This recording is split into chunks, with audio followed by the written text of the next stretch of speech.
Sarhoşu hastaydı.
Şimdi madem ki cemevlerinin veya bütün kamu kuruluşlarının elektriği ödeniyor, camilerimizin niye ödemez?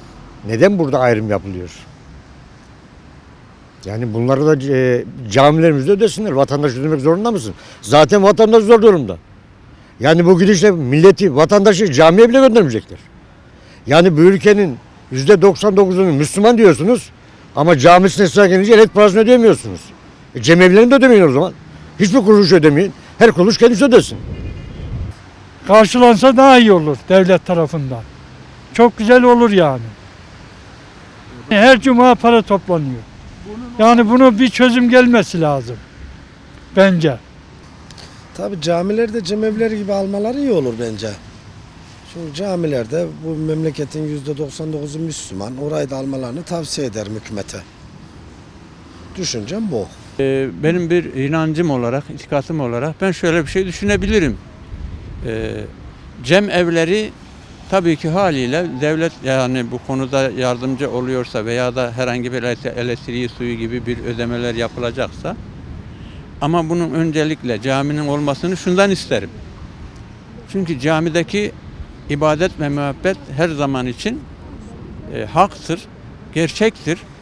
Onun için hak ve gerçek olana sadece millet değil de devletin de yardımcı olmasını çok tercih ederim. Yani bu konuda elektriği mi ödenecek, suyu mu ödenecek veya da hatta camiler yaptırılırken devlet katkısının olmasını isterim. Sadece bunlar hep yani dini ibadeti olan yerler illa da hani milletten istenmesini tabii ki uygundur ama devletin de bu konuda yardımcı olmasını tercih ederim.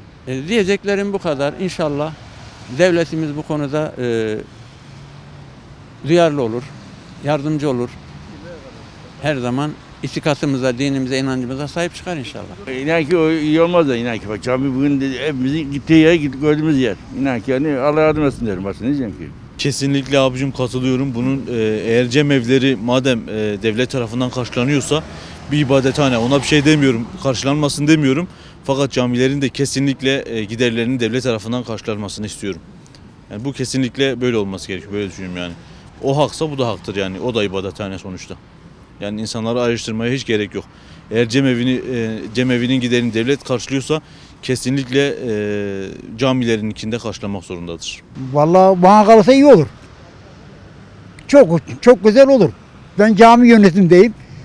Şu caminin yanında oturuyorum ben. Her şey devletten karşılanmasını istiyoruz. Devlet her şeye yardım ediyor madem. Şu elektriği, şuyu buyu derken hepsini devlet ödesin. Tepkimiz olur. Her zaman dini yerlerin hepsinin elektrik, su, doğalgaz giderlerini mutlaka devlet karşılaması lazım.